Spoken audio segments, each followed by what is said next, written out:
épargne, mais on sait pas pourquoi. Guillaume, des fois, et qui disait avoir des enfants, c'est pas un projet de vie, quoi. Et moi, je suis là, bah, pour moi, si. Hein. J'ai peut-être l'impression qu'on n'a pas tout à fait la même définition de qu'est-ce qu'un projet de vie. Moi, je suis un peu frustré que chaque jour, ça passe, mais je sais pas trop pourquoi je suis là, pourquoi, on va dire, je travaille là, pourquoi je pourrais demander, on va dire, telle augmentation, tel salaire, etc. Je suis vraiment dans mon confort plan-plan, et bon, bah, je mets de l'argent de côté, mais pour l'instant, j'en fais pas grand-chose. J'ai l'impression que vous n'arrivez pas à discuter de ces choses-là tous les deux. On a l'impression d'échanger dessus, mais en fait, je pense qu'on fait des monologues. On me force à avoir une réponse, mais la réponse, je la connais pas, ou soit elle n'arrive pas à sortir parce que je l'évite, je sais pas ce que je fais, et au final, je fais rien. Comment vous vivez le conflit dans votre couple ?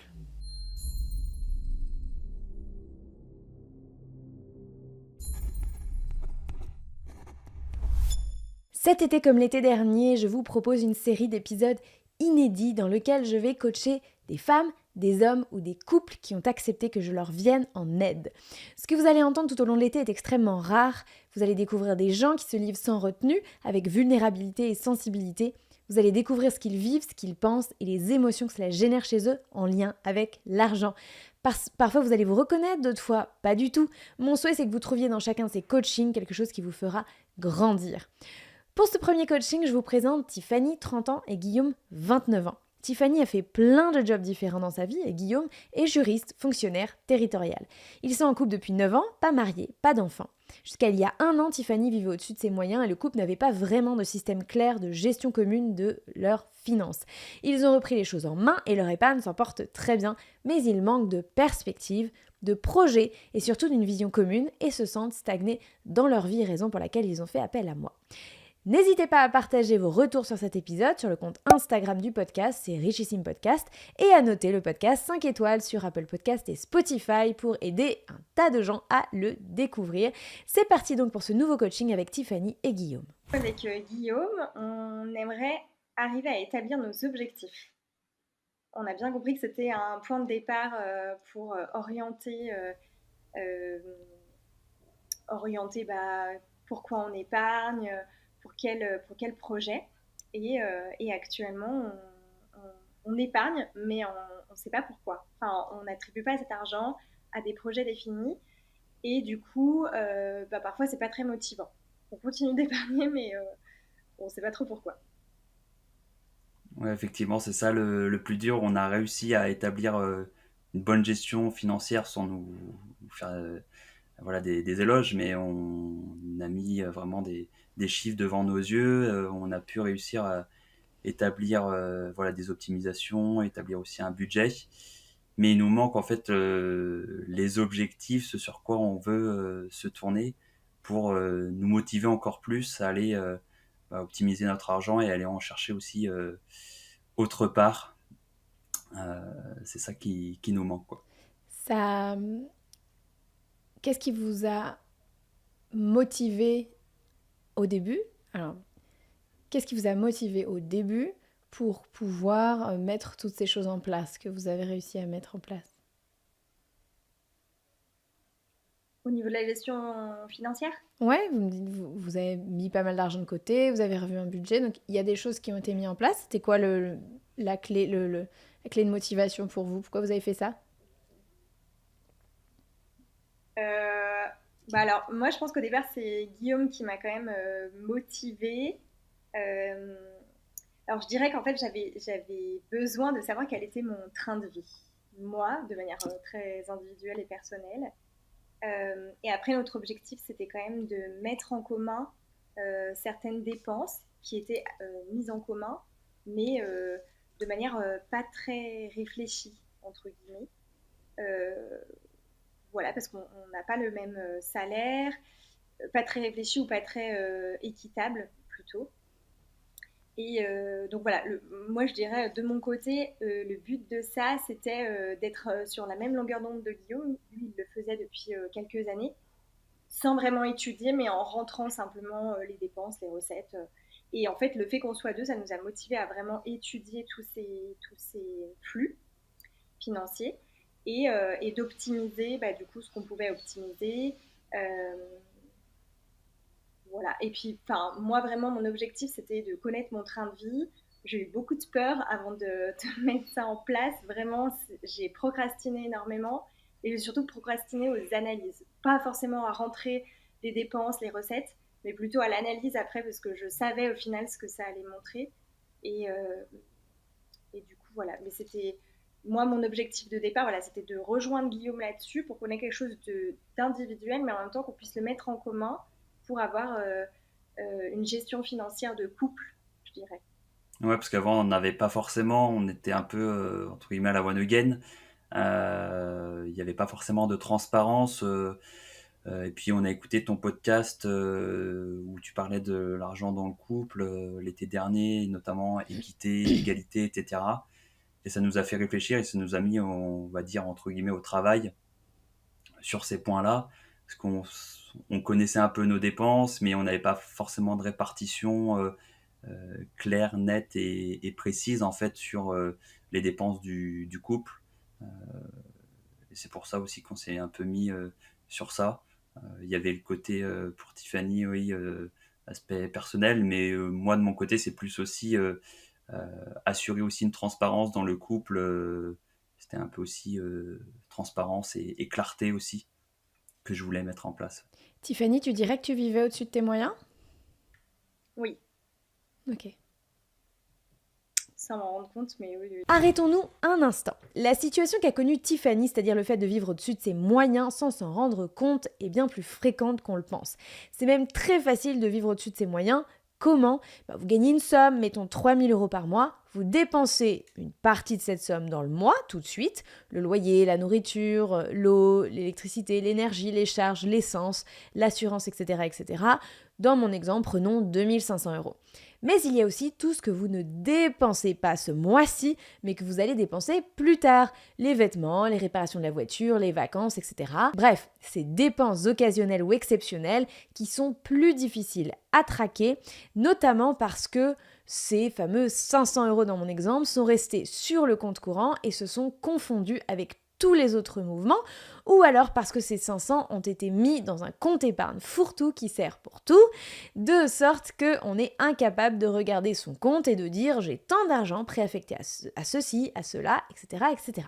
Résultat, j'ai 3 000 €, j'ai dépensé 2 500 le mois en cours, mais sur les 500 que j'ai épargnés, j'ai peut-être dépensé la totalité le mois d'après, ou le mois encore d'après, ou 6 mois après, dans des dépenses exceptionnelles, et elles sont difficiles à traquer.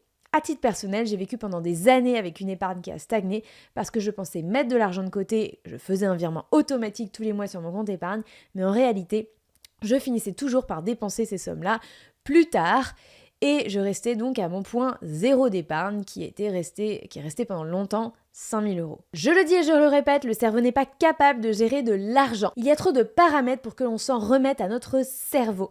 Trop de mouvements entrants, trop de mouvements sortants, tous avec des montants différents, des horizons de dépenses différents. Bref, le cerveau n'est pas capable de gérer cette complexité. D'où l'intérêt de déléguer la planification financière à un budget, fichier Excel, stylo, papier, comme vous voulez, mais en tout cas, ne plus faire confiance à votre cerveau. Le budget, vous pouvez trouver ça chiant, mais c'est le meilleur outil pour savoir à tout moment ce que vous avez en réserve et ce qui est déjà préaffecté à un usage précis et du coup ce que vous pouvez librement dépenser sans culpabilité. Plutôt que de dépenser et de vous apercevoir que vous avez trop dépensé a posteriori et donc de culpabiliser. Et évidemment, là, il est trop tard. Et donc, toi, c'est ça le mouvement, j'avais l'intuition que je vivais au-dessus des moyens et j'ai procrastiné jusqu'à accepter de regarder et de me le dire à moi-même. Toi, Guillaume, c'était une problématique de couple. Comment est-ce qu'on organise la mise en commun de nos finances pour que chacun ait aussi plus de clarté et puisse se projeter? Et donc, c'est là où vous vous êtes rejoints en vous disant, on va mettre de l'ordre dans nos finances et ça date d'à peu près il y a 1 an, si je comprends bien. Ouais, une petite année. Ouais, à peu près, ouais. Ok. Qu'est-ce que ça vous a apporté de faire ça? Une sérénité, j'allais dire au tout départ. On a mis vraiment en place ça à partir de janvier 2024, où on a déjà créé un compte commun pour gérer toutes les dépenses et recettes aussi du couple. Ça nous a mis vraiment dans les démarches. avec aussi, comme un salaire presque, on s'est fixé vis-à-vis du budget qu'on avait établi. Bon, bien sûr, comme c'est une première, il y aura des choses à revoir pour le deuxième, mais on s'est dit, bon, on verse tant chacun, on est parti sur une équité en fonction des rémunérations de chacun, et voilà, après, on établit notre budget, et c'est plus serein aujourd'hui, que ce soit pour les sorties ou les courses alimentaires, par exemple. On se pose plus trop la question de ah bah c'est un tel qui paye. Maintenant, c'est l'entité Mm. couple qui paye, et ça apporte une sérénité là-dessus. Je trouve que c'est plutôt bien, quoi. Ok. Tiffany, Oui, qu'est-ce que ça va vous voilà. apporter? Alors, moi, ça m'a déjà apporté à titre personnel, vu que c'est beaucoup Guillaume. En fait, moi, je lui faisais des virements à lui, et après, c'est beaucoup lui qui faisait. Alors, il y a eu cette crise identitaire, en fait, vraiment, parce que quand je suis arrivée ici, j'avais l'impression que tout était au nom de Guillaume, et que finalement, moi, en lien avec l'appartement, les assurances, etc., j'avais l'impression de ne pas exister. Vraiment. Enfin, en tout cas, c'est ce que ça m'a un petit peu renvoyé. Ça m'allait très bien à ce moment-là, hein. Je pense que, voilà, à un moment donné, je me suis dit, non, mais tu peux pas continuer comme ça, à pas savoir presque quel était le montant de mon loyer, quel était le montant des charges. Et je me sentais un peu ridicule, en fait, vis-à-vis de ça, en me disant, mais en vrai, si on me pose la question, je ne saurais même pas répondre. Et donc, en fait, le fait d'avoir pu faire ce compte, enfin, ce budget en commun, et effectivement créer ce compte joint, ça m'a apporté vraiment une clarté au niveau des dépenses qu'on a au sein du couple. Et donc aussi, je trouve que c'est assez facile pour moi de me dire, ah bah là, je pense qu'on pourrait optimiser parce que cette assurance, elle me semble un peu trop chère. Voilà, vu que maintenant j'ai les montants en tête, c'est plus facile aussi pour moi voilà, d'imaginer certaines choses. Et alors, le prévisionnel, ça a été une partie un petit peu dure aussi pour moi parce que j'avais un peu de mal à me projeter, à me dire d'accord, mais comment on peut savoir, vu qu'on n'avait encore rien fait. Je trouve que la première année, c'est assez challengeant parce que on ne sait pas trop quoi, donc on s'est basé vraiment sur des choses qu'on avait déjà faites en hyperbolant les montants. Comme ça, on s'est dit, bah voilà, il vaut mieux que ce soit plus et au moins on met plus chacun sur le compte joint. Et ça nous permet aussi de créer finalement une petite épargne, quoi. Et voilà, donc voilà ce que ça m'a apporté, moi, effectivement. Et je trouve que c'est hyper chouette aussi parce que c'est un projet qu'on partage en commun. Enfin, c'est un sujet qu'on partage en commun et sur lequel c'est assez fluide de discuter. Et je pense que ça devrait être. Enfin, que chaque couple devrait pouvoir accéder à ça, chaque personne de manière individuelle déjà. Et après, chaque couple devrait pouvoir accéder à ça parce que c'est, voilà, je pense que ça permet de créer des projets et des choses réalisables, quoi. Réalisables, quantifiables et du coup atteignables à un moment donné parce qu'on s'est créé, on s'est donné justement cet objectif pendant combien de temps, etc. Quand tu parles de smart, voilà, moi ça me parle pas mal, quoi, d'avoir. Enfin, je pense que c'est important d'avoir cette base pour pouvoir créer ses objectifs. Sinon, on peut avoir des objectifs, mais à mon sens, ce sera peut-être beaucoup moins évident de les atteindre parce que ce sera difficile de mettre en face des actions concrètes et qu'on pourra chiffrer, quoi. Ok. Je suis partie un peu loin, mais... Non, mais en fait, je suis curieuse qu'on ait creusé dans quel problème ça vous pose au quotidien, et peut-être que c'est pas la même réponse pour l'un et pour l'autre, de ne pas avoir d'objectif. Qu'est-ce que ça génère chez vous? Moi, je suis un peu frustré. J'ai un peu cette sensation que, je sais pas, j'ai essayé de trouver une métaphore, et une comparaison un peu jolie, mais je l'ai pas. Mais on va dire que chaque jour, ça passe, mais je sais pas trop pourquoi je suis là, pourquoi on va dire je, je travaille là, pourquoi je pourrais demander, on va dire, telle augmentation, tel salaire, etc. J'ai un peu l'impression de naviguer à vue. Je continue mon chemin de vie, mais sans vraiment avoir des objectifs. Et je sais pas trop pourquoi et comment utiliser l'argent que je gagne. Ouais, j'ai un peu cette frustration-là. Il me manque une certaine motivation, on va dire, pour tous les jours me dire allez, c'est bon, j'y vais, je vais faire mon travail, ou je vais faire X ou Y activité qui pourra me rapporter telle ou telle chose vis-à-vis de mon objectif, en fait. Ok, et toi Tiffany? Ouais, moi je rejoins un petit peu Guillaume, moi ce serait plutôt la stagnation. J'ai cette sensation que j'ai beaucoup avancé cette dernière année avec cette mise en place de budget individuel commun. Et en fait là je suis arrivée à un stade où je me dis c'est bon, c'est rodé. Je sais comment adapter le budget en fonction de mes variations de revenus, etc. Euh, Enfin j'ai cette sensation en tout cas de savoir. Euh, mais j'ai l'impression de stagner et de me dire que je sais qu'il faut que je prévoie ce futur, cet avenir, mais je ne sais pas du tout par quel bout y prendre. Je ne sais pas ce qui pourrait être pertinent et intéressant pour moi. Euh, Là, j'ai un peu l'impression d'être dans mon confort, quoi. D'être dans mon confort, de ok, je mets de l'argent de côté, mais c'est pareil, c'est pas motivant en fait. C'est pas, ça nous anime, enfin moi ça m'anime pas quoi. Je suis vraiment dans mon confort plan-plan et je mets de l'argent de côté, mais voilà quoi. Ok, Pour l'instant, j'en fais pas grand-chose. donc vous avez 29, 30 ans, vous êtes ensemble depuis 9 ans. C'est ça. On peut dire dans des langages différents que vous vous ennuyez un peu peut-être dans cette vie, en tout cas peut-être un petit peu plus du côté de Tiffany. Et Mhm. toi, Guillaume, c'est un peu pareil, ça manque de challenge, ça manque de défis, et donc il n'y a pas de Mm. mouvement qui se crée, il y a pas de mouvement qui se crée. Ok, ça donne quoi quand vous en discutez tous les deux? Je crois qu'on n'a pas forcément trop discuté, on va dire, enfin, on aime beaucoup discuter de la vie, de l'argent, entre autres aussi, hein, surtout ces derniers temps où, voilà, en écoutant les podcasts et tout, on avait toujours des choses sur lesquelles on pouvait rebondir.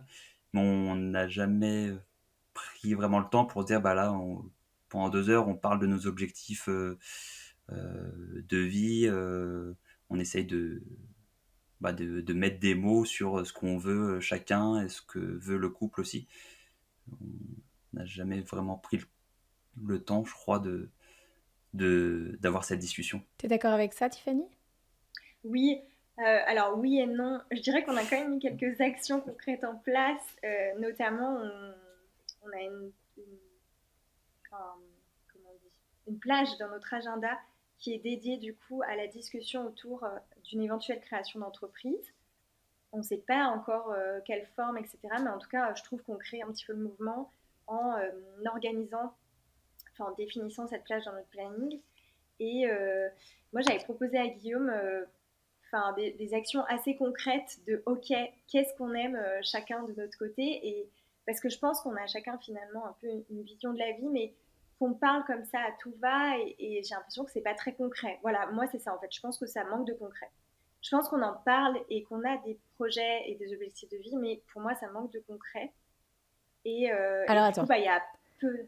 on a des projets et des objectifs de vie, tu me dis. Je pense qu'on a des projets et des objectifs de vie, mais en même temps, je suis là parce que je pense qu'on en a pas. Ouais, en fait, je pense qu'on n'arrive pas à les définir clairement, tu vois. Et du coup, Ok, on met peu, soyons honnêtes. peu. Il y en a ou il y en a pas? Est-ce qu'il y a des projets déjà? Juste. Est-ce que vous avez des projets? Oui, moi je Oui, dirais oui. oui. Ok. Alors, Voilà. donnez-moi des exemples déjà que je puisse avoir un peu de Un matière. projet concret qui va arriver sous peu, c'est l'achat d'une voiture. Ok. Euh, Ensuite, Toi, fonder une Guillaume, il y a famille. le bénévolat dans ce festival de gaming, Ouais. là. Ok. Dont on fait partie aussi, Tiffany. Ouais. Elle est rentrée aussi dans l'association. Donc, vous avez une passion commune pour le... Non. Tiffany fait Moi, non.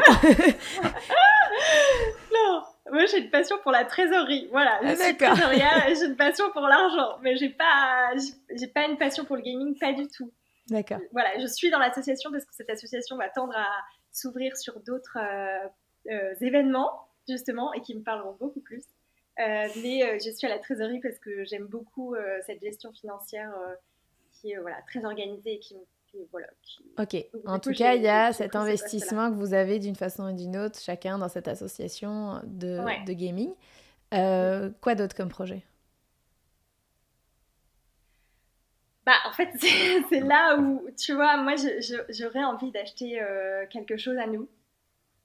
Mais ce que j'entends bien, c'est que c'est peut-être pas la chose à faire en premier. Enfin, en premier. ça dépend de ce qu'on veut dans la vie. Mais moi, j'aurais quand même un objectif à un moment donné de créer des revenus semi-passifs, passifs, semi-passifs. Euh, et voilà, pour prévoir la suite. Par exemple, dans l'idée d'avoir une famille, moi, je crois que j'aurais un petit peu du mal à travailler 35 heures par semaine, à avoir mes 5 semaines de vacances par an. Enfin, je ne vois pas du tout ma vie professionnelle comme ça. Et du coup, je me dis que c'est quand même un bon moyen d'aide, enfin d'aide de supplément. Et j'aimerais pouvoir me lancer là-dedans. Ok. Voilà. Tu Et savais ça, Guillaume? Oui, ouais, je le savais, ça. On en a parlé pas mal de fois, hein, mais oui, oui, dans le projet d'avoir des enfants, effectivement, après, c'est pas encore dans le concret parce qu'on n'en a pas, c'est pas encore pour tout de suite, mais c'est un projet, on va dire, à moyen terme. Mais oui, oui, elle m'a déjà verbalisé effectivement ce désir de pouvoir profiter de la famille, des enfants, de s'en occuper et pas forcément d'aller travailler, on va dire, sur un schéma un peu classique Mhm. aujourd'hui de la société. Ouais. Ok. Est-ce que ça, c'est une ébauche de projet de vie pour vous? En tout cas pour toi, Tiffany. Ouais, Ok. complètement. Mais après, effectivement, et puis quand Guillaume il dit bah, c'est pas pour tout de suite, mais moi j'ai cette sensation que ça s'anticipe, enfin énormément. C'est-à-dire que j'ai l'impression qu'il va falloir quand même mon truc soit rodé, peut-être avant qu'on ait des enfants, quoi. En tout cas, de mon côté. Après, Mm. je sais pas, mais je le vois un peu comme ça. Et Guillaume, comment tu le vois? Oui, oui, bah moi je suis on va dire un fan de l'anticipation de l'organisation, donc si elle anticipe, ça me va très bien. Et puis même moi dans l'idée aussi Attends, je suis de- un fan de l'anticipation, mais si c'est elle qui le fait, j'adore encore plus. ouais, C'est c'est ça. ça le...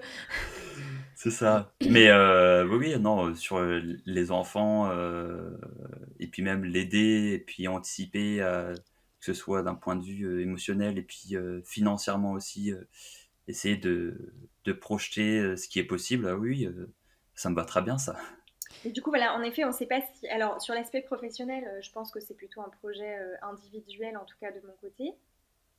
Mais après, sur l'aspect, tu vois, revenu semi-passif, passif, c'est peut-être quelque chose, on ne sait pas si on l'envisage solo, si on l'envisage à deux, enfin voilà, par quoi on commence, qu'est-ce qui pourrait être le plus intéressant pour nous. Et on sait pas, enfin moi je sais pas trop qu'est-ce que je dois faire. Est-ce que je dois me former à différents, je sais pas, différents fonctionnements d'investissement. Voilà, je sais pas trop par quel bout y prendre. Est-ce que vous entendez la confusion qui règne à ce stade chez Tiffany et Guillaume? Et c'est normal, s'ils n'avaient pas une certaine confusion, ils n'auraient pas fait appel à moi. Ce que je constate, c'est que Tiffany et Guillaume ont construit cette histoire qui tourne en boucle autour de on n'arrive pas à se trouver des objectifs, c'est ça notre problème. Et ils sont comme bloqués sur ce constat. Pourtant, quand je creuse, moi j'entends des projets, j'entends des objectifs, faire des enfants, acheter une voiture, générer des revenus passifs. Alors, il est où le problème? Qu'est-ce qu'un projet pour eux? Pourquoi est-ce qu'ils ne considèrent pas que ces projets en sont? Pourquoi est-ce qu'ils éprouvent des difficultés à trouver des projets communs après 9 ans de vie commune? Il est temps que je leur pose la question. Et là, moi j'ai une question qui est quand même importante à poser à ce stade-là. J'ai l'impression que vous n'arrivez pas à discuter de ces choses-là tous les deux. Ah ouais. Parce qu'en même temps, bah, en fait, tu viens, tu me dis, j'ai pas de projet de vie, on n'a pas de vision commune, on n'a pas de projet. Je creuse un peu, il y en a un, mais du coup, j'ai l'impression soit que vous l'identifiez pas du tout comme un projet de vie, soit vous l'identifiez pas comme un projet commun, Mhm. soit c'est juste, il y en a un ou les deux qui prend ça comme une idée, voire une lubie, et qu'à aucun moment ça devient quelque chose sur lequel vous vous posez, vous discutez et vous avez une vraie conversation sur est-ce que c'est ça et comment on fait. Hmm. Mais je te rejoins là-dessus, Delphine, parce que moi j'avais cette sensation, Guillaume, des fois, et qui disait bah, avoir des enfants, c'est pas un projet de vie, quoi. Et moi j'étais là, bah Pour moi, si, hein. Pour moi, c'est un réel projet de vie, quoi. Donc, effectivement, j'ai peut-être l'impression qu'on n'a pas tout à fait la même définition de qu'est-ce qu'un projet de vie, quoi. Oui, effectivement, peut-être. Bah alors Tiffany, c'est quoi pour toi un projet de vie? Bah, pour moi, un projet de vie, c'est comment on a envie de se voir vivre. Euh, Enfin, c'est pas forcément comment on a envie de se... Ouais, si, quand même. C'est comment on a envie de vivre dans X années. Alors, je parle pas, peut-être pas dans 20 ans, parce que ça me paraît quand même loin, mais en temporalité, peut-être dans 5 et 10 ans. Qu'est-ce qui nous... Et ça peut être des choses aussi avec des choses à plus ou moins long terme. Donc, ça peut être des choses un peu plus proches, enfin, dans, je sais pas, dans 1 an, 2 ans, 3 ans. Et du coup, qu'est-ce qu'on met en place pour atteindre ce qu'on imagine être bien pour nous? Comment on se voit en fait ouais, dans 5-10 ans? Ok. Et donc ton projet de vie à 5-10 ans, c'est quoi? Enfin, c'est un peu vaste quand même, c'est vrai. Mais bah, comme on l'a déjà parlé, moi, au niveau professionnel, j'aimerais pouvoir travailler, plutôt organiser mon planning en fait. C'est-à-dire pas forcément avoir on a tous des contraintes, il y a forcément des rendez-vous, etc. Mais en tout cas, pouvoir organiser un petit peu mon planning comme je l'imagine, enfin, voilà, comme ce qui est le plus confortable pour moi, en respectant évidemment des contraintes. Travailler plutôt à mon compte. Euh, et, euh, et puis, bah, voilà, effectivement, avoir des enfants et pouvoir avoir un chez moi à un moment donné. Voilà. C'est marrant parce que ça fait 20 minutes qu'on discute et moi je l'ai ton projet de vie. Ok. À 5-10 ans. Tu veux un ou des enfants. Tu Mhm. veux, si je comprends bien là, tu habites dans un appartement qui est celui de Guillaume. Donc tu aimes... Non, Non, enfin, on on est est en location. locataire. Ah Ouais. ok, donc vous aimeriez un chez vous. Mhm. Mm. Donc la propriété, des enfants, un job à ton compte qui te permet de gérer ton temps comme tu le souhaites parce que tu veux pas travailler 35 heures, parce que tu veux consacrer du temps à tes enfants. Et du coup, là, se pose la question aussi des revenus passifs pour te permettre de faire tout ça. Parce que du coup, si t'es pas à temps plein, alors si t'es pas à temps plein, que ce soit dans un job salarié ou à ton compte, ça va se refléter sur ton salaire dans un job normal. Mhm. Alors que si effectivement vous construisez des revenus passifs ou semi-passifs, tu peux avoir l'opportunité d'avoir cette flexibilité au niveau du temps, tout en ayant des revenus qui seraient équivalents à un temps plein, voire un très bon temps plein. Mhm. Moi, tu m'as tout dit en 20 minutes. Et tu vois, en même temps, quand je t'entends, Elvie, j'ai l'impression que je parle que pour moi. Tu vois, j'ai l'impression que, Hmm.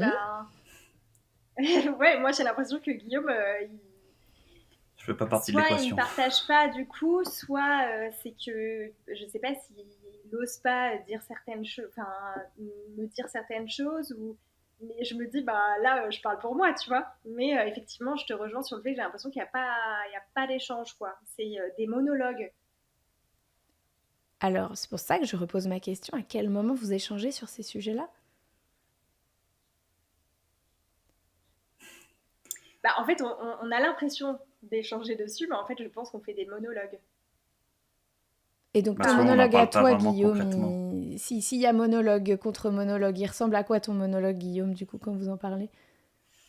Bah, je pense que ça rejoint un peu ce que je disais tout à l'heure sur le fait que on en parle, mais sans vraiment en parler, ça vient peut-être au détour d'une conversation, mais on va pas vraiment se poser, dire bon bah là en fait on parle concrètement de ce projet de vie, que ce soit la propriété, Ok, les enfants ou l'aspect professionnel de la chose. Ouais. alors faisons-le maintenant. Ah bah oui. Mais oui, enfin, en fait, c'est pas tant qu'il n'y a pas de projet de vie, c'est qu'il n'y a pas de discussion. S'il n'y a pas de discussion, j'ai l'impression qu'il y a un projet de vie du côté de Tiffany. J'ai pas encore la réponse s'il y en a un du côté de Guillaume. Est-ce que c'est le même ou est-ce que c'est pas le même? Je sais pas à ce stade-là, mais vous ne discutez pas. Donc est-ce qu'on peut avoir cette discussion-là maintenant ? Je vais me mettre en observatrice. Et est-ce que, en commençant par Guillaume, Tiffany vient de partager son projet de vie. Comment tu t'identifies à ce projet de vie ? On va dire que sur les trois projets de vie, hein, entre guillemets, que j'ai potentiellement identifiés, il y en a deux où je suis 100%, on va dire, avec elle, sur l'aspect de la propriété. Ça, je la rejoins totalement parce que, Tu peux lui parler voilà. directement.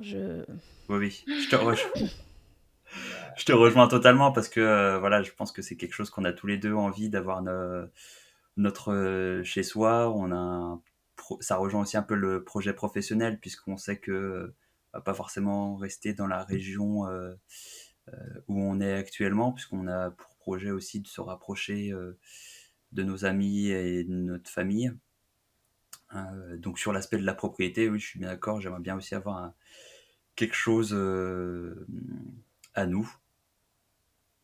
Sur l'aspect aussi professionnel, de créer des revenus passifs, semi-passifs, et puis entre guillemets, travailler moins pour gagner plus. Je te rejoins aussi totalement. C'est quelque chose aussi que j'ai envie parce que à moyen terme, j'aimerais aussi qu'on profite plus dans, dans les loisirs, on va dire, du quotidien, dans les vacances aussi. Donc, je te rejoins là-dessus. Sur les enfants aussi, euh, mais peut-être moins que les autres parce qu'on est toujours en discussion, nous deux, mais aussi individuellement, sur est-ce qu'on veut vraiment des enfants. Enfin, on est un peu sur un combat, enfin, moi je le suis en tout cas sur petit combat avec mes pensées, sur à un moment c'est oui, à un moment c'est non, à un moment c'est peut-être. euh, Même si je pense au fond de moi qu'on y viendra. Mais actuellement, il y a toujours un peu cette petite bataille de pensée de mon côté. Mais voilà pour moi, je pense. Et après, les revenus passifs et semi-passifs, c'est des choses que tu imagines faire comment? Enfin, est-ce que c'est quelque chose qu'on fait à deux? Est-ce que c'est plutôt de manière individuelle? Enfin, est-ce que c'est des questions que tu t'es posées ou pas? Moi, je pense que c'est les deux, parce que j'ai pas forcément envie qu'on soit attaché financièrement et dans des projets, voilà, où on fait 100% le couple. Dans le cas, voilà, d'une potentielle séparation, hein, mais j'imagine ça. Euh, donc, on va dire dans le pire des cas, même si je le souhaite pas du tout. Mais voilà, je préférais que tu sois autonome et que je le sois aussi sur voilà, des revenus dans le cas où, en fait, si on se sépare ou autre, et bah, tu as les capacités financières pour créer tes propres projets de vie sans moi. Donc, moi, je pense que c'est plus un peu comme on fait avec le couple actuellement. Il y a une sorte d'équité. On fait ensemble un petit peu, on fait chacun de son côté aussi un petit peu. Euh, Mm. Comme ça permet aussi de- que chacun puisse faire ou acheter ses propres loisirs, enfin, en tant qu'individuel, pas forcément être avec le couple, quoi, que ce soit juste pour soi ou avec des amis. Si je veux faire un voyage, si je veux acheter telle ou telle chose, Ouais, ouais, ouais. ces revenus passifs, je les vois plus comme ça. Ok. Toi aussi? Euh, je pense peut-être pas pour tous les projets. Après, ça dépend quel projet on imagine, mais je pense qu'il peut y avoir un équilibre dans le sens où effectivement actuellement tu as déjà un appartement en gestion, enfin que tu mets en location. Mm. Et euh, donc voilà, je pense qu'il peut y avoir des projets qu'on peut faire de manière individuelle et en même temps des projets où on peut être en commun. Je ne sais pas pour quelle raison ce sera en commun d'ailleurs, si c'est plus facile parfois pour accéder à des crédits ou simplement parce que le projet est peut-être plus grand ou que ça me Moi, je le vois rassure plus en tant aussi. que challenge du couple, de dire, bah, on est ensemble sur un projet, ça nous motive aussi Ouais, enfin voilà, on est une équipe, un duo, et on va tous les deux vers cet objectif-là de créer pour le couple ce revenu passif ou semi-passif. Je vois plus comme ça, de dire, bah, créons une équipe avec cet investissement-là, et ouais, ouais. soyons tous les deux motivés par ça. Euh, je le vois plus comme ça. Et après, bien Mm, sûr, chacun aura son loisir d'aller vers un autre investissement pour soi, mais je vois, ça peut créer aussi un défi pour le couple de se lancer dans quelque chose, que ce soit une entreprise, un investissement. ouais. Ouais, je le vois comme ça, ouais. Merci à tous les deux. Ça m'a beaucoup aidé de vous regarder interagir. Donc, j'ai quelques questions à vous poser, j'aurai des choses à vous partager après. Tiffany, quand Guillaume te fait part de son... Quand tu te donnes son feedback sur ton projet, qu'est-ce que toi tu en penses? Sur mon projet de vie de manière générale, tu veux dire? Guillaume t'a dit, sur ça c'est ok, sur ça c'est ok. Il y a 2 points sur lesquels ça diffère. Il y a les enfants, je suis pas sûre. Mhm. Et le fait de faire des projets ensemble, donc les revenus semi-passifs, oui. Est-ce que c'est ensemble? Je sais pas. Mm. Et après, je reviendrai après sur d'autres sujets. C'est quoi ta réaction à ça? Euh, je pense que j'ai un peu de peur. euh, Parce que au fond de moi, je pense que j'ai toujours voulu des enfants et simplement ce qui fait que je me pose la question, c'est des peurs. Mais je pense qu'on est un peu, en termes de fonctionnement avec Guillaume, enfin peut-être plus moi quand même, mais à vouloir beaucoup savoir pour me rassurer en fait, tout simplement. Et c'est une histoire de confiance en soi, hein, tout simplement. Enfin, je le mets là-dessus en tout cas.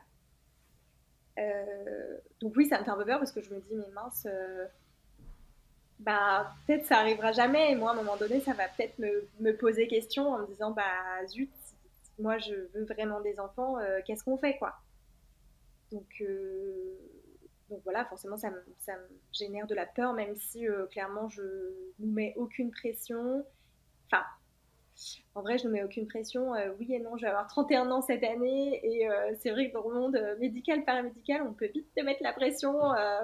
Voilà. Mais bon, moi, je ne me la mets pas pour autant. Et je ne mets pas la pression. Mais voilà, effectivement, c'est un sujet. Et des fois, je me dis que c'est un sujet sur lequel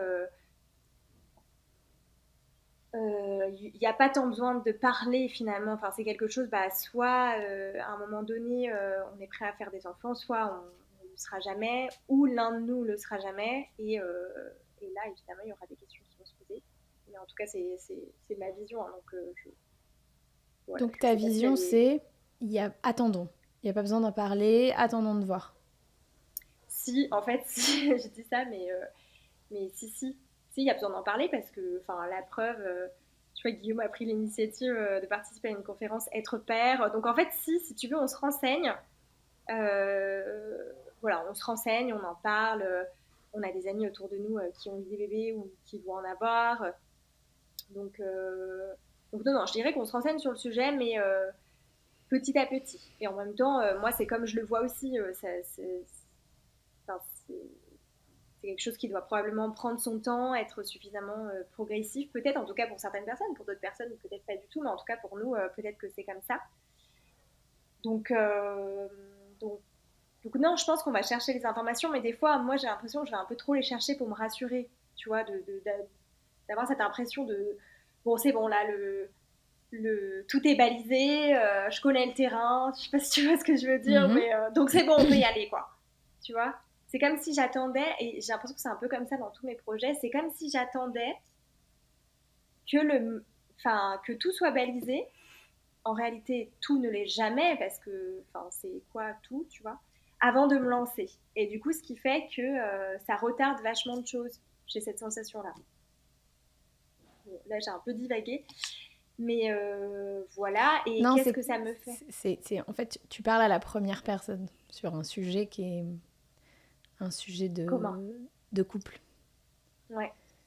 Euh, Comment vous vivez le conflit dans votre couple? J'ai la question pour l'un et l'autre. On va dire qu'il y en a très peu, Ah, bah tiens, c'est euh, étonnant ça. mais il y en a quelques-uns voilà, où moi je suis sur un fonctionnement, j'essaie d'évoluer là-dessus, mais on va dire que j'emmagasine, je, j'ai un peu, on va dire, une poker face aussi, et puis du coup Tiffany va voir qu'en fait, bon, bah, il se passe quelque chose, et elle va me pousser à me demander mais qu'est-ce qui se passe et tout, communique-moi tes problèmes, etc. Et j'évolue parce que voilà, ça te prend de moins en moins de temps, on va dire pour moi. Enfin, c'est ce que j'essaye aussi de faire, à communiquer les frustrations, les problèmes que je pourrais avoir vis-à-vis de telle ou telle situation en fait. Euh, mais sinon, on arrive plutôt à bien communiquer sur peu importe le sujet. Voilà. Moi, je fais le pari qu'il y a très peu de conflits dans votre couple. Euh, et je suis pas sûre que ce soit un hyper bon signe. Je pense qu'il y a beaucoup d'évitement dans la communication dans votre couple. Ok. Parce que, Ah, parce que je suis... Enfin, en fait, je pense que vous n'aimez pas le conflit et que vous l'évitez. Mais dans conflit, vous mettez malaise, discussion gênante, besoin d'obtenir des réponses. C'est-à-dire que tout ce qui va gêner l'autre, ou peut créer une gêne chez l'autre, bah on l'évite. Jusqu'à ce que ça devienne un petit peu problématique. Je voudrais quand même noter l'effort que tu as fait, Guillaume, quand même, parce que tu as fait une preuve d'une transparence tout à l'heure quand tu as partagé à Tiffany ton retour sur son projet de vie. Mais, pas mais d'ailleurs, mais vraiment, parce que je perçois que c'est pas forcément évident pour toi d'être honnête vis-à-vis de toi-même, mais avec une peur exacerbée de blesser, de mettre l'autre mal à l'aise ou de rentrer dans un conflit. Je me trompe? ouais. Non, non, bah, de toute façon, j'aime pas le conflit. Je, je l'évite ou je l'évite pas dans certaines situations, mais oui, c'est pas quelque chose que j'apprécie, même si c'est pas un conflit, hein, mais ne serait-ce que de lever la voix ou autre, je suis pas forcément à l'aise et j'ai pas forcément envie d'aller là-dedans. Je mets dans conflit le désaccord ou l'opposition. Ouais, bah, c'est quelque chose aussi sur lequel j'évolue, mais communiquer son désaccord ou son opposition, parce que j'ai un peu un fonctionnement où j'essaie d'anticiper, de penser directement aux conséquences de Mhm. mes paroles et de mes actes en m'imaginant en fait des scénarios. Ah oui, mais si je dis ça, Qui bon, bah, mène il au va se conflit. passer ça, elle va réagir comme ça, et du coup, bah, après, soit elle va faire la gueule, soit elle va bouder, soit elle va me rentrer dedans. Un peu ça, quoi. Je suis vraiment dans l'anticipation extrême de dire, bon, bah. Et au final, je préfère pas, ou alors je mesure mes mots, ou je communique pas beaucoup. Alors, Et qui du mène au coup, elle, de son conflit, côté, bah, va imaginer crescendo des choses vraiment très pires. Enfin, qui mène au conflit ou qui mène à la fermeture finalement. Tu vois, des fois je vois que tu es complètement inaccessible et enfin, tu le sais hein, de toute façon. Et justement, je vais chercher parce que je sais bien qu'il s'est passé quelque chose. Et du coup, moi, c'est voué à interprétation parce que je me dis, mais alors attends, je me refais toute la journée en me disant, mais qu'est-ce qu'il y a pu avoir. Mais des fois, ça n'a strictement rien à voir avec ça. Mais le fait en fait que ce soit pas verbalisé, bah, du coup, moi, je fais plein d'interprétations. Et voilà. Et des fois, je fais face effectivement à un mur. Après, je peux entendre parce que mes réactions peuvent être effectivement pas forcément disproportionnées. Ça reste mes réactions. Donc voilà. Et encore une fois, j'ai aussi de mon côté beaucoup évolué là-dessus. Mais oui, euh, voilà. Moi, des fois, j'ai un peu du mal à encaisser le coup, à me remettre en question sur certaines choses, c'est sûr. Donc voilà, le retour peut être pas hyper agréable, quoi. Donc je comprends qu'à un moment donné, on évite le retour pour éviter cet inconfort total. Et en fait, il y a beaucoup de non-dits. Il y a beaucoup de choses qui ne sont pas exprimées dans votre couple. Je dirais qu'en termes de symptomatique, et si j'étais médecin, un couple de 9 ans qui a du mal à avoir des conversations sur qu'est-ce qu'on veut construire ensemble, c'est pas un super bon signe. Après, je trouve qu'on communique beaucoup, mais par contre, je rejoins ton point de vue où j'ai l'impression qu'on communique de manière hyper individuelle. C'est pas une question de qualité. C'est pas une question de quantité, c'est une question de qualité. C'est pas la Ouais. quantité de dialogue qui compte, c'est la qualité du dialogue. Est-ce que vous restez en surface ou est-ce que vous allez dans la profondeur ? Et le problème, c'est que quand on veut aller dans la profondeur, on est obligé de se heurter à comment j'exprime cette émotion, comment j'exprime cette crainte, comment j'exprime cette peur, dans le respect, sachant qu'il est probable que ça blesse l'autre, ça heurte l'autre, ça provoque une certaine fermeture chez l'autre, ça provoque ça met l'autre dans une émotion de colère, même quand on le fait avec respect et bienveillance. En évitant systématiquement le désaccord ou le conflit au sein de votre couple, vous ne pouvez pas apprendre à développer des compétences fondamentales pour la longévité d'un couple comme apprendre à exprimer ses peurs, faire preuve de vulnérabilité, faire preuve de compassion, pardonner, construire le compromis, trouver des solutions ensemble. Si vous avez la vision du couple parfait, comme d'un couple qui ne se dispute jamais ou qui est toujours d'accord sur tout, vous êtes mal barré. Ça, c'est une attente non seulement irréaliste, mais absolument pas souhaitable. Et donc, si couple parfait pour vous rime avec ne se dispute jamais, vous allez être très démunis face à l'adversité. Vous allez connaître beaucoup de souffrances sans avoir construit les ressources pour y faire face. Dans le cas de Tiffany et Guillaume, je suis certaine qu'ils n'ont pas de mal à se parler de manière calme et posée, et d'ailleurs j'imagine qu'ils retirent une certaine satisfaction ou fierté à ne pas être un couple qui se dispute beaucoup ou qui est en désaccord normal, puisqu'ils refusent d'exprimer leur désaccord, leur différence de point de vue en tout cas, qui pourrait mener à une dispute ou une forme de conflit, et donc ce faisant, ils évitent soigneusement de nourrir un dialogue de qualité. Le désaccord nourrit n'importe quelle relation, et savoir gérer le désaccord et trouver des solutions à deux est une grande qualité, compétence, je dirais même, des couples qui avancent ensemble dans la vie.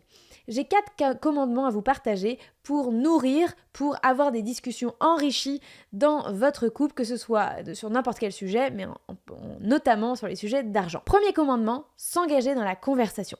Les sujets d'argent au sein d'un couple ne peuvent pas être des sujets qui se traitent de manière isolée. Vous avez forcément des choses qui se traitent en commun et donc l'un ou l'autre des partenaires ne peut pas refuser de dialoguer sur ces sujets-là. Vous devez vous engager dans la conversation si vous formez un couple, une team, un duo, bref, vous avez le devoir de vous engager dans des conversations qui concernent l'argent.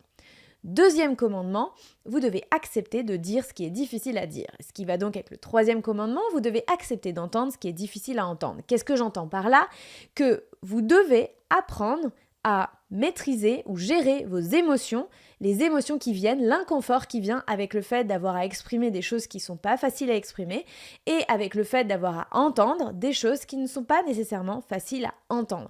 Mais s'il n'y a pas de place pour dire ce qui est difficile à dire ou entendre ce qui est difficile à entendre, effectivement, vous serez systématiquement bloqué dans votre dialogue pour aller en profondeur et vous resterez systématiquement à un niveau superficiel.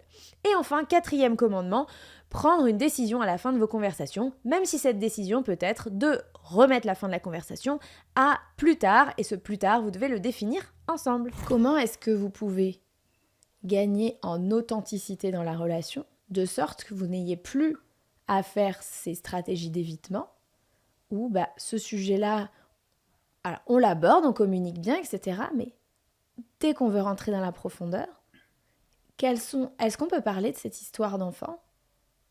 Est-ce qu'on peut parler de manière ok du fait que tu sois allé à une conférence ? Est-ce qu'on peut parler de mon désir d'enfant ? Est-ce que c'est ok sans que l'un ne le reçoive comme une forme de pression et l'autre a le droit de dire je le vis pour l'instant comme une forme de pression à chaque fois qu'on en parle, c'est pour ça que j'évite le sujet. Mais je comprends que toi aussi tu as besoin d'en parler. Donc, comment on fait avec ces deux besoins qui semblent contradictoires et comment on fonctionne, comme tu l'as dit Guillaume, en équipe, en duo, parce que c'est dans les mots, mais tu vas voir que tu envoies énormément de signes contradictoires, Guillaume. Tu parles de fonctionner en équipe, en duo, mais juste avant, tu as dit un petit peu ensemble et un petit peu séparés. Je veux que ce soit chacun chez soi et les cochons sont bien gardés. Ouais, c'est pour ça, ça Et... rejoint d'éviter le conflit, je reste dans le compromis, quoi. Mais non, mais tu restes dans un flou monumental. Ouais. C'est, je sais pas si cette histoire de revenus passifs, on le fait ensemble ou pas. Bon, il y a un flou. Tiffany demande une clarification. Mais du coup, comment est-ce que tu vois, enfin, sur quels critères on fait des projets ensemble ou des projets pas ensemble? Bah, c'est pas tellement une histoire de critères, je dirais plus que c'est au feeling, tu vois. Moi, je nous vois Ouais, fonctionner en équipe, en duo. Ça dépend si on aime le projet, et puis sinon en solo. J'ai rien compris. Si ce n'est que. Non, mais Tiffany, t'as compris quelque chose à sa réponse? Sur quels critères on fait des projets ensemble ou pas ensemble?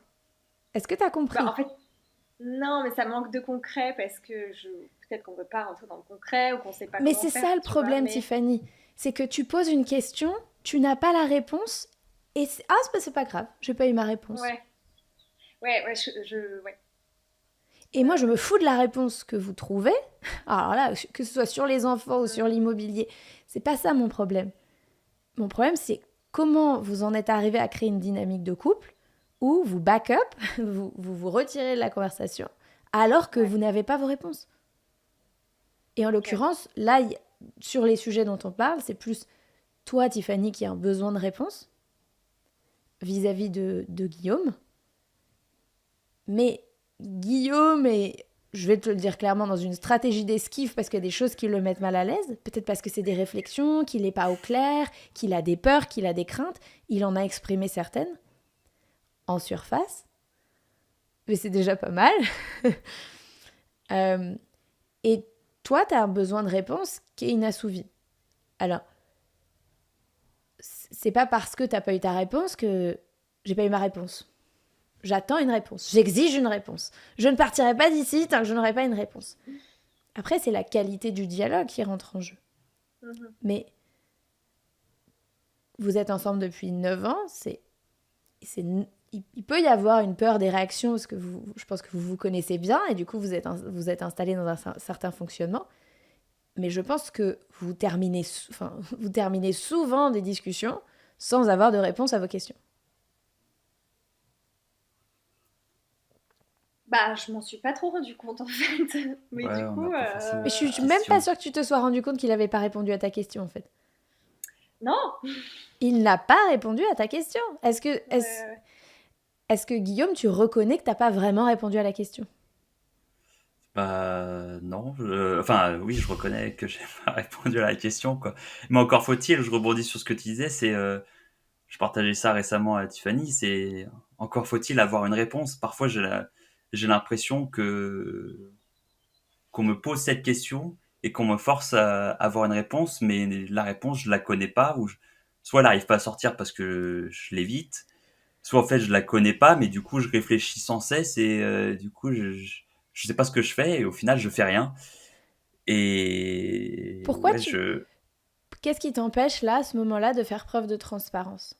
En disant sur cette question-là, à ce stade, j'ai pas la réponse. rien ne me l'empêche. Parce Ouais. que du coup, tu te coupes aussi de ton propre naturel. Je n'ai pas la réponse à cette question. Sur quels critères on fait des projets personnels et pas personnels?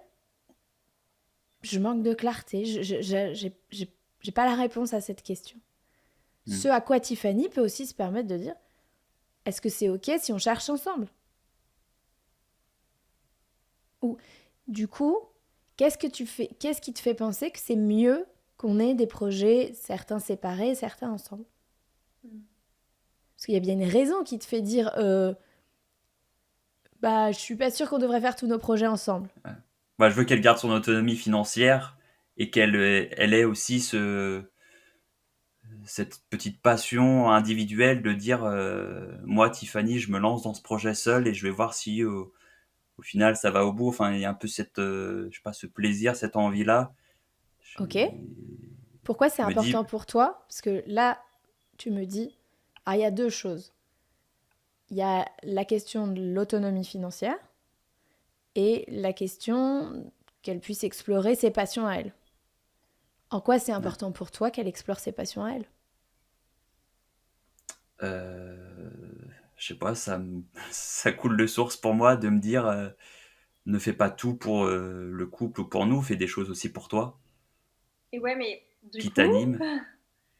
moi j'ai cette sensation que tu le dis pour moi, enfin tu vas m'inviter à le faire, mais j'ai pas cette sensation que tu te l'appliques à toi-même Oui, c'est mon grand défaut. aussi, du coup. Ouais, bah, je priorise les autres ou le bonheur des autres, l'envie des autres avant la mienne. Moi j'ai un peu cette sensation, voilà, mais après. J'ai répondu à la question. J'ai j'ai- j'ai- j'ai- j'ai une question qui me vient pour toi, Guillaume. Est-ce que tu as peur que Tiffany dépende de toi financièrement? Oui, parce que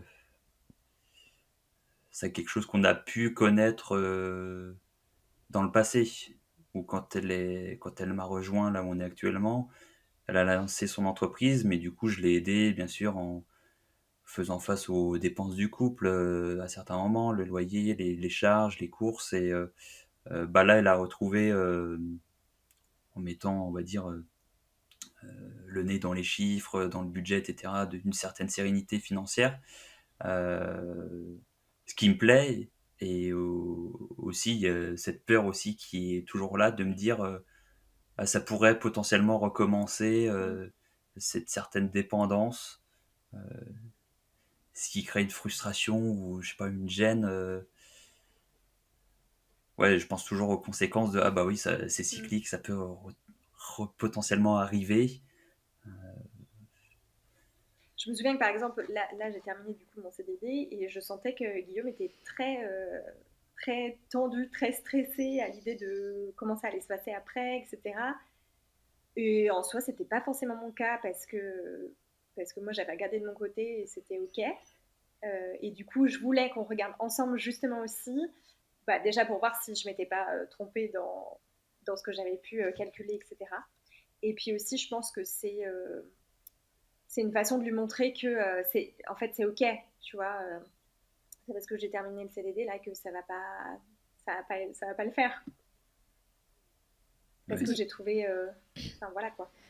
Dans cette période où tu as supplé aux besoins du couple, qu'est-ce que tu ressentais à ce moment-là? moi, Ouais. euh, j'étais, on va dire, frustré, et puis, entre guillemets, il y en avait un peu un sentiment de j'en ai marre qu'on puisse pas mettre, parce que moi je tenais ma comptabilité à côté, je voyais un peu ce qui sortait et autres, même si j'analysais pas forcément, mais euh, j'avais ouais, un petit peu marre, mais j'ai mis du temps à le communiquer à Tiffany, ce sentiment-là de bon maintenant en fait je lui ai jamais dit très clairement de dire bon maintenant en fait t'arrêtes tes bêtises, on met le nez dedans, on crée un compte commun, on essaye de faire les choses carrées, comme ça après on a une sérénité du couple au niveau financier. Ça j'ai jamais vraiment dit de manière cash les choses. Peut-être J'allais te qu'il le faut dire peut-être que je viens de l'apprendre en fait, hein. J'ai voilà pu sentir cette. j'ai mis les formes où j'y suis allé étape par étape. Mais oui en tout cas j'avais cette émotion là de oh, on va jamais Hmm. Est-ce que Tiffany, par rapport à ce que vient de dire Guillaume, tu comprends la situation actuelle et les difficultés notamment à se projeter sur un projet commun? Est-ce que ça te donne un nouvel éclairage sur, pas- voilà, sur la situation par rapport à ce que vient de partager Guillaume? Ouais. Dans quel sens? Euh, je pense on a vécu des choses et je pense qu'il y a des peurs que ça se reproduise. Euh, mais moi, j'ai aussi cette sensation que ben, si on est animé par ces peurs-là, ben, on fait pas quoi. Parce que finalement, on sait, il y a des choses qu'on peut prévoir, mais il y a des choses qui sont pas tout à fait prévisibles. Et après, je sais que cette situation, enfin, cette période, elle n'a pas été évidente. Moi, je pense que de mon côté, hein, j'ai fui aussi parce que j'avais cette entreprise à monter, que ça me prenait beaucoup de temps et d'énergie, beaucoup de stress aussi, et que pour le coup, bah, j'avais pas suffisamment anticipé. C'est aussi ce que je retiens de la création de cette entreprise, qui est maintenant fermée. Et je pense qu'à ce moment-là, effectivement, moi, je ne gérais pas du tout ma vie. Autant je gérais bien ma vie professionnelle sur l'aspect financier, mais pas du tout ma vie personnelle. Donc, effectivement, Guillaume a été là pour pallier à. Si tu veux, je pense qu'on n'en a pas parlé à ce moment-là. Et c'est ce qui revient maintenant. En fait, c'est que vu qu'on n'en a pas parlé à ce moment-là, il faut qu'on en parle à un moment donné, en fait, peut-être de cette période, ou en tout cas de chacun, ce que chacun a éprouvé, et comment bah, maintenant on peut peut-être anticiper, euh, ou en tout cas discuter de ça, parce qu'à l'époque, on n'en a pas du tout parlé. C'était comme si c'était en gros normal, Hmm. en tout cas pour moi. Et c'est vrai que je me suis pas trop posé la question de me dire, oh là là, mais finalement, là, si on fait les comptes, peut-être que je dois de l'argent à Guillaume, tu vois. Je pense que c'est aussi le fonctionnement d'un couple. Euh, on a vécu ensemble quand Guillaume était encore étudiant, moi je travaillais. Je sais pas, moi, c'est pas quelque chose que j'ai ressenti, tu vois, de faire face au. Mais probablement, je pense que si on fait les comptes, probablement que moi, j'avais à ce moment-là, personne faisait ses comptes. Enfin, personne n'avait un budget, ni Guillaume ni moi. Mais je pense que si on les fait, c'est pareil, tu vois. Je pense qu'il y a des moments dans la vie où, je sais pas, pour moi, ça fait partie intégrante du couple, mais effectivement, c'est des choses qu'on n'a pas du tout discutées et donc on est en train de faire maintenant et que je pense que c'est des sujets sur lesquels il faut qu'on se questionne, effectivement, de OK, bah, comment on a vécu ça chacun et si un jour ça se reproduit, en fait, qu'on puisse en discuter. Je pense que là, il n'y a pas eu de discussion, en fait, ça s'est fait comme ça et puis du coup, j'ai l'impression qu'il y a une certaine. Ouais, qu'il y a des peurs qu'il me transmet parce que ce sont ses peurs à lui et en même temps que je peux entendre parce que j'ose imaginer que ça a été une situation suffisamment inconfortable parce qu'il n'y avait pas forcément trop de notion non plus de temporalité puisque c'est une entreprise que je crée, donc en soi, la patientèle que je pouvais avoir, finalement, elle est rapidement venue. Mais ça, j'avais quand même fait une étude de marché, donc je savais que ça allait arriver rapidement, mais malgré tout, des fois, on n'est pas tout à fait sûr que ça se passe totalement comme ça. Beaucoup d'incompréhensions dans le couple viennent de divergences sur la conception que chacun a du rôle que l'argent devrait avoir au sein du couple.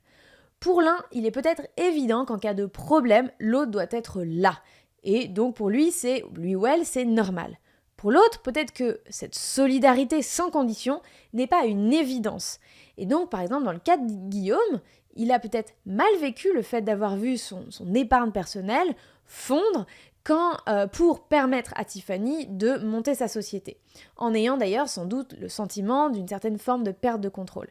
Il l'a probablement aussi mal vécu parce que ça venait heurter une valeur forte chez Guillaume qui est celle de la solidarité au sein du couple.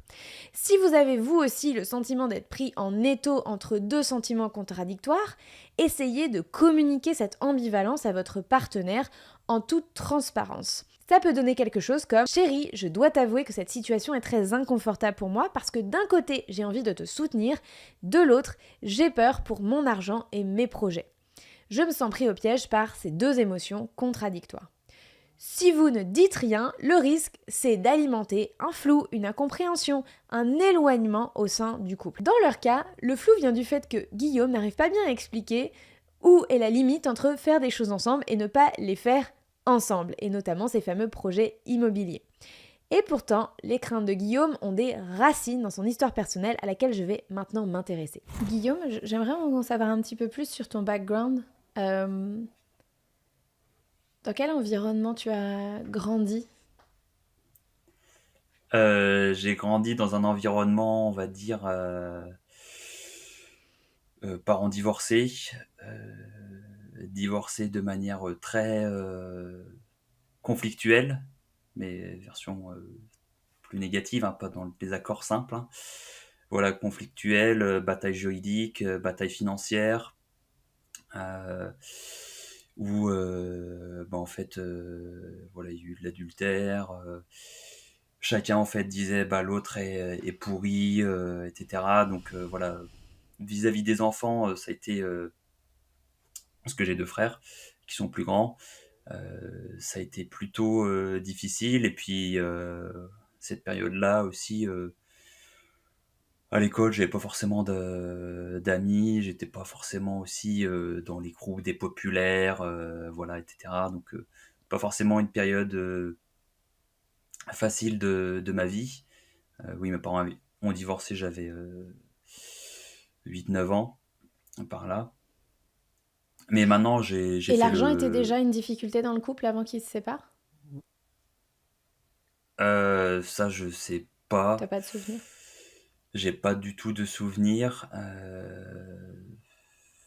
Mais en tout cas, ça l'a été au moment du divorce, ça l'est toujours un petit peu.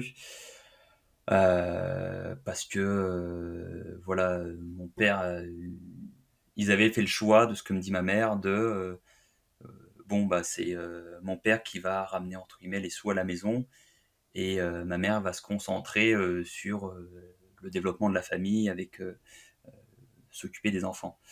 Mais bon, au final, voilà, ça a éclaté. Et ma mère, bah, du coup, a dû trouver des solutions de substitution. Et du coup, elle a essayé de lancer son. Ils sont tous les deux dans le domaine du médical. Lancer son entreprise, son cabinet, ça n'a pas forcément bien fonctionné. Il fallait qu'elle s'occupe de 3 enfants aussi. Et de l'autre côté, bah, mon père, il gagne bien sa vie aussi. Donc il y a un peu déjà ce conflit. Ça parlait souvent aussi d'argent, mais on va dire de manière négative, hein. C'est pas quelque chose qui était assimilé à du positif. Tu peux me donner un exemple, un ou deux exemples? C'est quoi les phrases ou les idées qui étaient véhiculées? Bah, c'est plus du côté de ma mère, parce que mon père, il aime les belles voitures, et voilà, il a une Jaguar, et il y avait un peu des phrases, je me souviens plus maintenant, mais il y a un peu des styles où même il s'est fait, au moment du divorce, en fait, il venait d'acheter une maison qui devait rénover.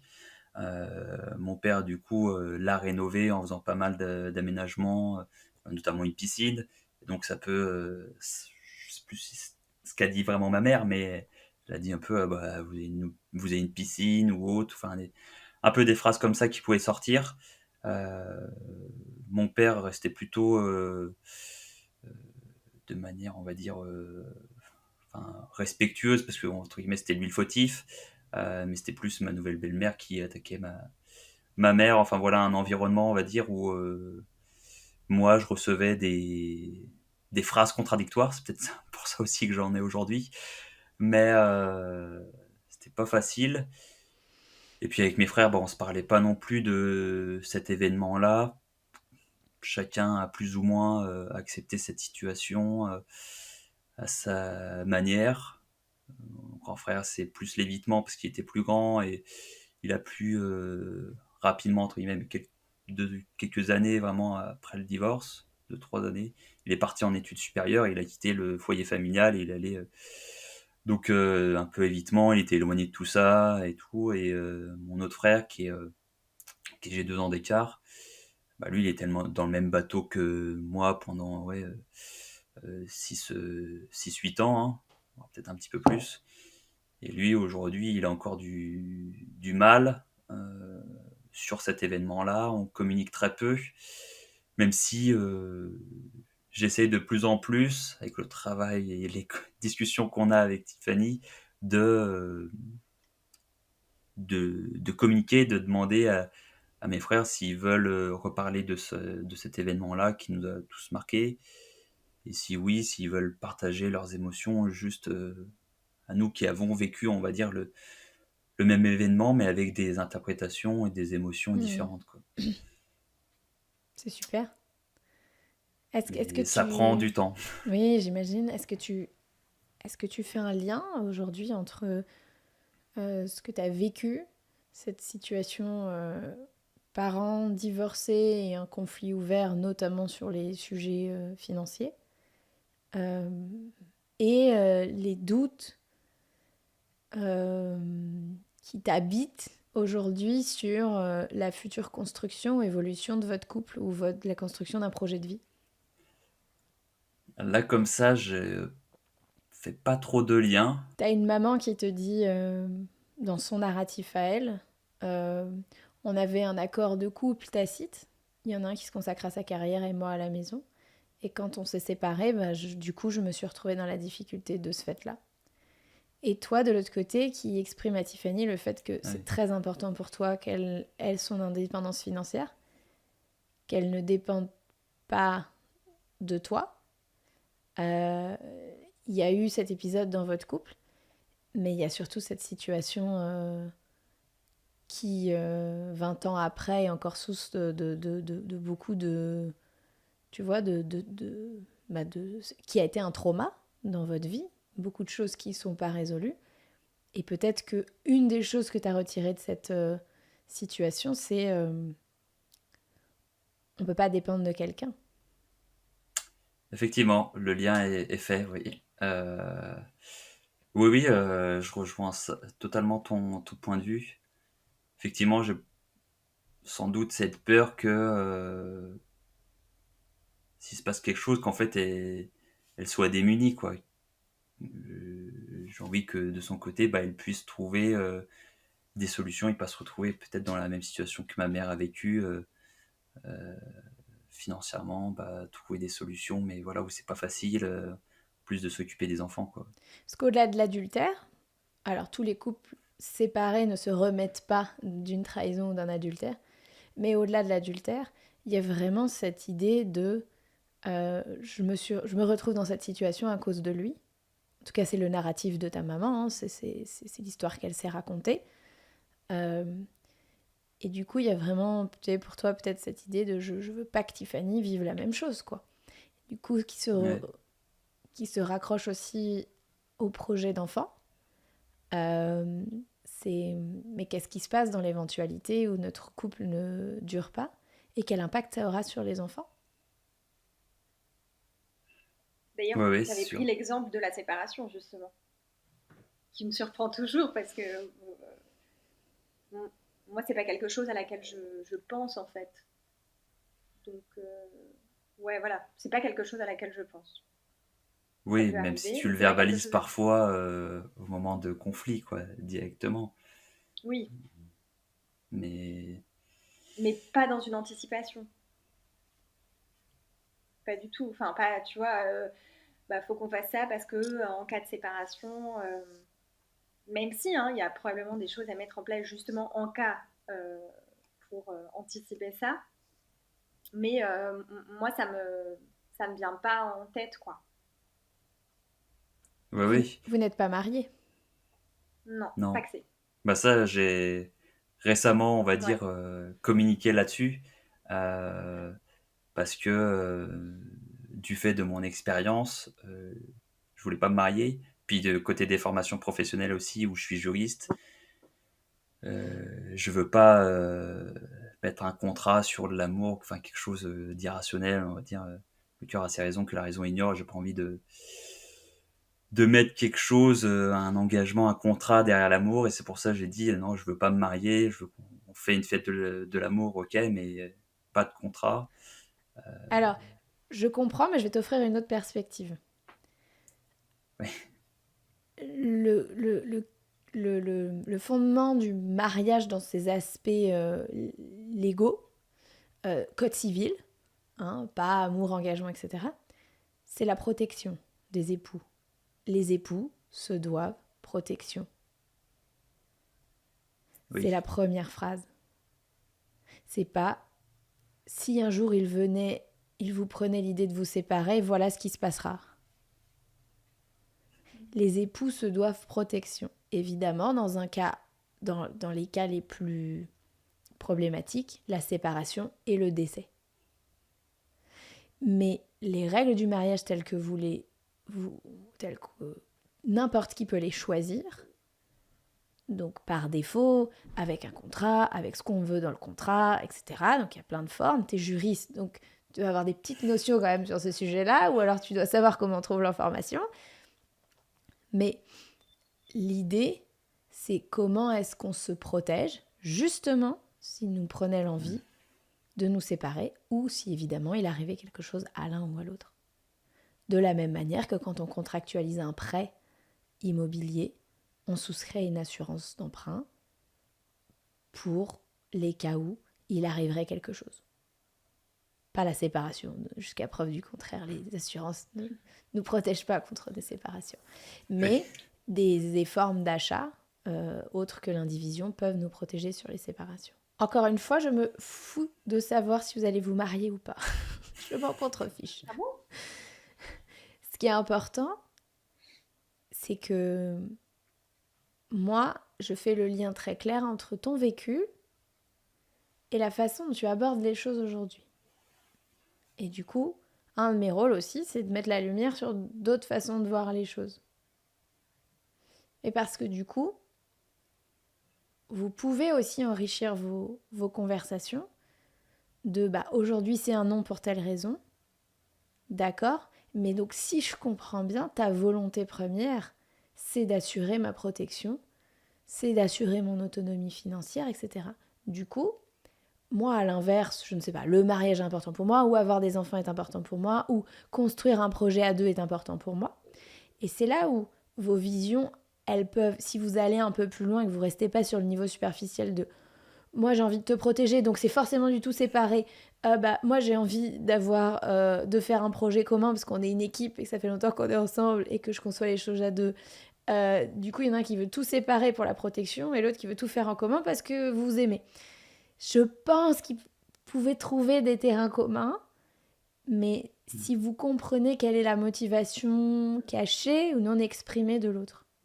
Donc, c'est là où le dialogue doit rentrer un peu dans la profondeur. Donc, j'entends que t'es pas forcément prêt à tout mettre en commun, mais j'entends surtout, Guillaume, que ton souhait, c'est que chacun soit protégé. C'est quoi pour toi la conception de la protection ? C'est quoi pour toi les risques que tu n'es pas prêt à prendre ?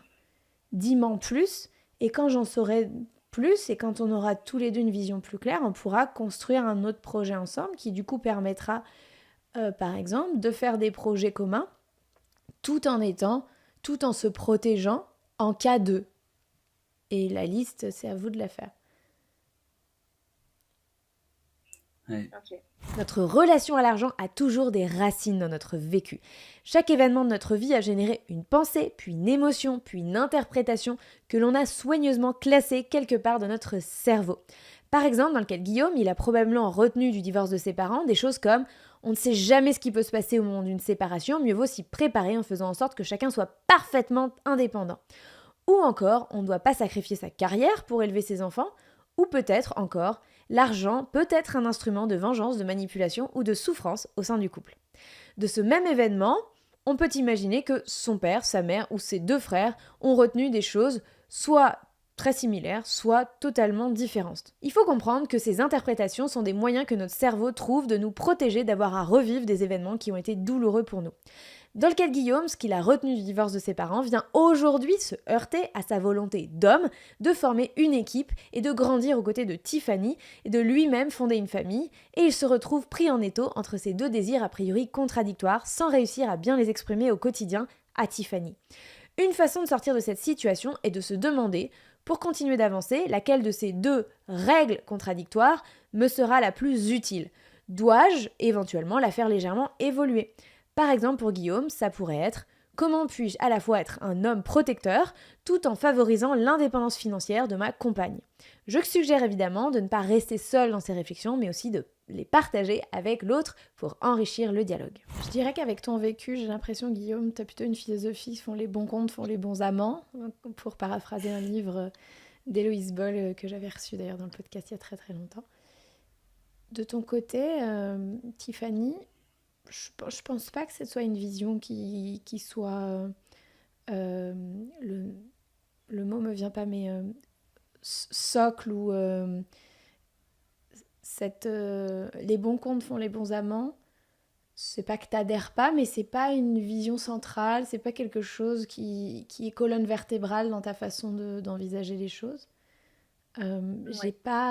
J'ai pas de clarté sur c'est quoi. D'ailleurs, est-ce que tu saurais, toi, qu'est-ce qui te guide dans ta façon de percevoir les comptes dans le couple? Euh,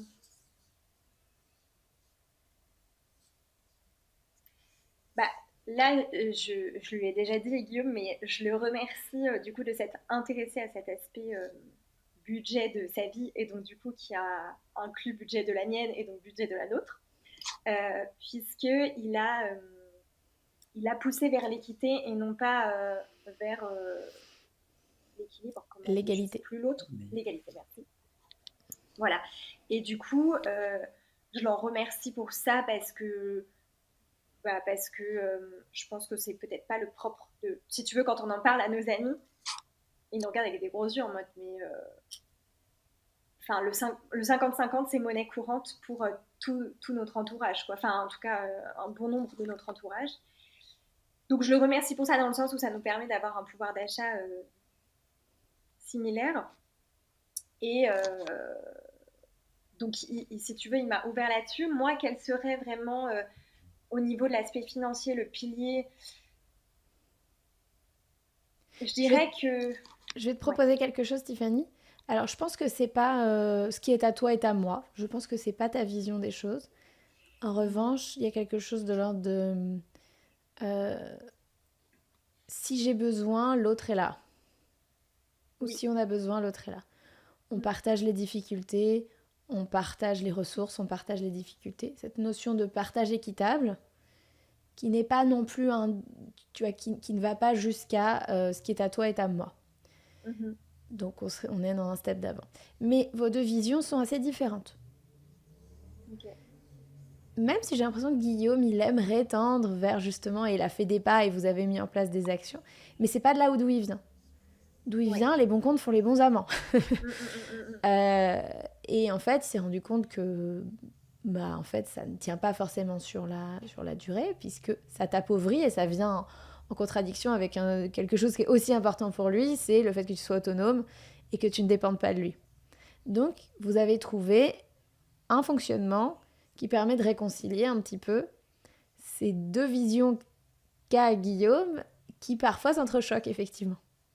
Et Mm. donc dans l'optique de construire un futur et des revenus passifs, on est à nouveau dans ces réflexions internes, déjà qui sont différentes entre vous deux, et qui même, en tout cas c'est plus flagrant chez Guillaume, même à l'intérieur de lui, peuvent être aussi certaines, tu vois, il peut y avoir certaines injonctions contradictoires. Il faut fonctionner en team, mais les bons comptes font les bons amants, mais je veux soutenir ma femme et je veux qu'elle soit autonome financièrement. Comment je réconcilie tout ça? C'est le gros bordel dans oh la mon tête.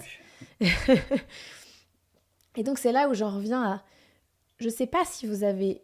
Je ne sais pas si vous avez un problème de vision commune, mais il est évident que, comme on l'a vu, vous avez un problème de dialogue, de communication.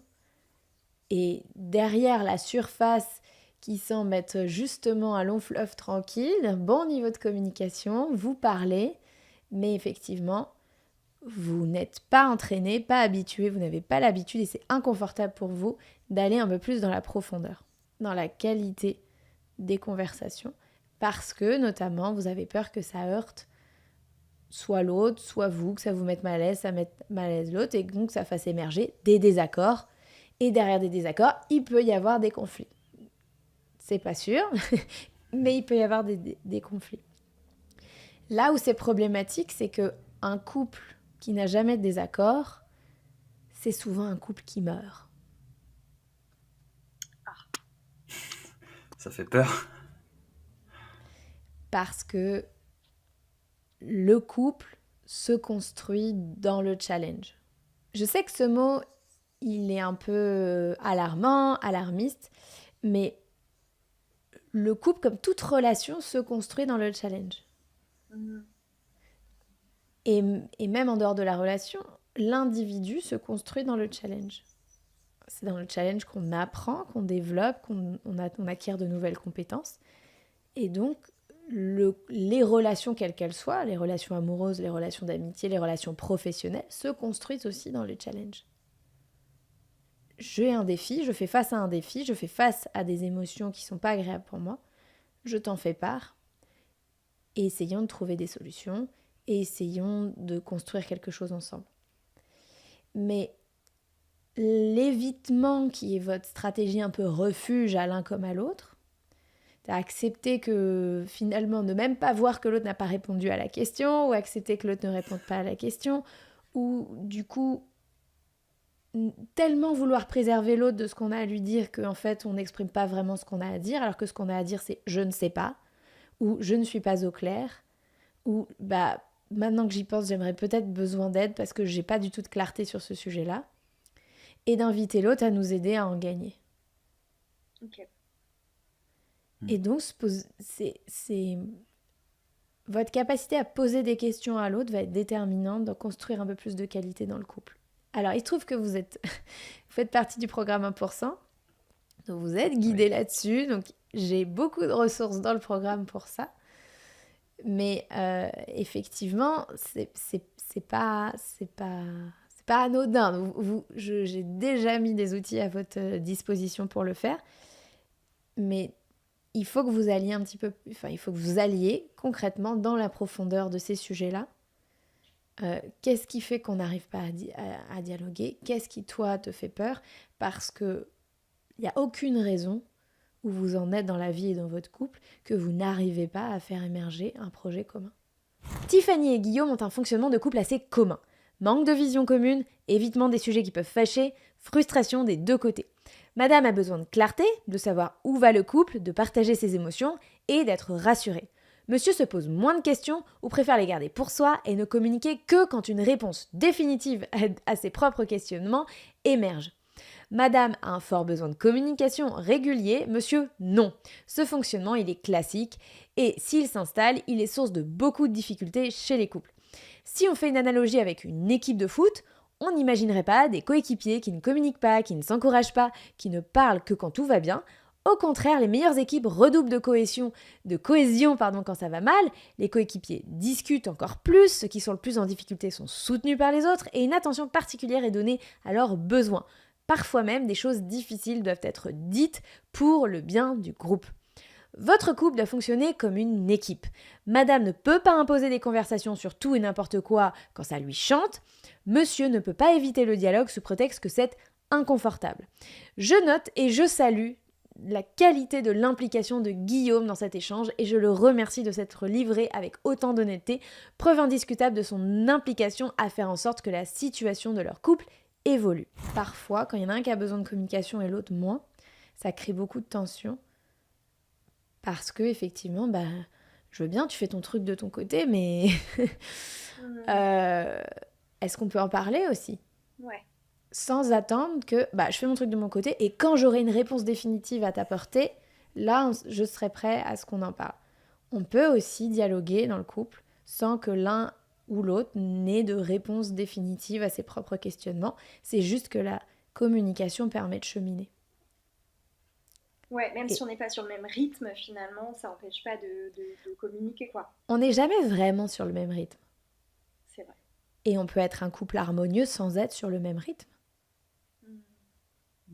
Et on peut être au même rythme sur certains sujets et pas sur d'autres. C'est vrai. Ouais. Donc, arriver à dire à l'autre « j'ai besoin de plus de temps », et l'autre a droit de dire « qu'est-ce que tu penses que ce temps va te permettre de faire ?» Ouais. Est-ce que tu as besoin vraiment de temps, tu penses, ou est-ce que tu as besoin de réponses à certaines questions ? Lesquelles sont-elles et est-ce que je peux t'aider ? Parce qu'on peut avoir des craintes vis-à-vis de son partenaire sur qui il ou elle va être en tant que parent. Et c'est aussi important de pouvoir les exprimer. J'ai peur que tu sois comme ça, j'ai peur d'être comme ça. Et ça permet de dialoguer. Mais c'est pas forcément toujours facile à exprimer. Avec quoi vous voulez repartir de notre conversation ? faut qu'on parle. Très bien. Alors, mais je dirais pas que ça, parce que en vrai, parler, on le fait. Je pense que peut-être que tu l'as saisi ou peut-être pas, mais je pense qu'on le fait. Enfin, c'est sûr, en fait. Mais effectivement, je pense que on marche un peu sur des œufs des fois, et qu'on n'a pas envie que cela il se casse, alors qu'à un moment donné, il faudrait. Enfin, je veux dire, voilà quoi. Et Mais avec des œufs ouais, cassés, on fait des des omelettes. omelettes. Mais oui, c'est ça. Faites des Et je pense omelettes. qu'on. Ouais, c'est Voilà, exactement faites des omelettes. On va tout partir avec à ça. fait. Tout à fait. Bah voilà, en fait, c'est ça. C'est que je pense que des fois, on est chacun sur la retenue parce que par nos propres représentations aussi et nos propres interprétations, on imagine que l'autre va réagir comme ça ou va penser ça. Mais du coup, on n'ouvre déjà même pas le dialogue en fait sur ces discussions-là. Donc, bah, on ne sait pas comment ça va se passer. C'est juste, on a tellement peur de comment ça pourrait se passer que finalement, on ne le fait pas. Et c'est un petit peu, je pense, qui fait qu'on a cette sensation de stagner et de, bah ouais, de stagner et d'être bloqué. C'est parce que probablement ces sujets, on va pas voir toute cette partie immergée de l'iceberg, quoi. On regarde que la partie, c'est ça, oui, que la partie émergée qu'on connaît en fait. Finalement, c'est un peu les discours. Je l'ai dit à Guillaume récemment où j'avais l'impression que bon bah voilà, c'est un peu toujours les mêmes. Enfin, Ça tourne en rond, vous l'avez dit vous-même. voilà, on a un discours de conflit, mais c'est toujours le même. C'est toujours le même finalement. Et je suis là, mais bon bah voilà, c'est bon, c'est le même. On a compris. Voilà. Et Mm. qu'est-ce qui fait qu'on n'arrive pas à aller au fond de ces choses-là? C'est des peurs en fait, c'est simplement des peurs de la réaction de l'autre, c'est des peurs de notre propre réaction à nous aussi, hein, de tout ce que ça peut nous générer comme émotion, sensation, comportement. Et voilà. Une quinzaine de jours après notre coaching, Guillaume et Tiffany m'ont envoyé leur feedback sur le coaching que je vous propose d'écouter maintenant. Ce qui m'a le plus surpris dans le coaching, moi, c'était d'entendre que nous avions une communication superficielle dans notre couple. Voilà, j'ai aussi été surpris d'entendre effectivement que ça pouvait ne pas tenir si un couple ne communiquait pas assez en profondeur, parce que je pensais voilà qu'on communiquait assez, mais voilà, on restait peut-être sur des positions, notamment moi, de compromis, de neutre, sans vraiment partager les réelles émotions et les réelles choses que l'on pensait derrière. On venait avec l'intention que Delphine nous accompagne à définir nos objectifs et que finalement le coaching a vraiment tourné autour de la communication. Et c'est vrai qu'avec Guillaume, on imaginait avoir une communication qui était plutôt bonne, qui était plutôt adaptée, puisqu'on peut parler de sujets vraiment variés et même des sujets qui peuvent paraître sensibles. Mais finalement, ce qui a mis en évidence le coaching, c'est qu'on ne va pas suffisamment en profondeur dans ces sujets-là, notamment par peur de nos propres émotions, de nos propres réactions et des réactions aussi de l'autre. Ce qui a aussi été mis en évidence, c'est que parfois, lors de certains sujets, moi j'avais des attentes par rapport à des réponses et que ces réponses, elles étaient floues et que finalement je m'en arrêtais là. Donc ça, je m'en suis vraiment rendu compte a posteriori du coaching.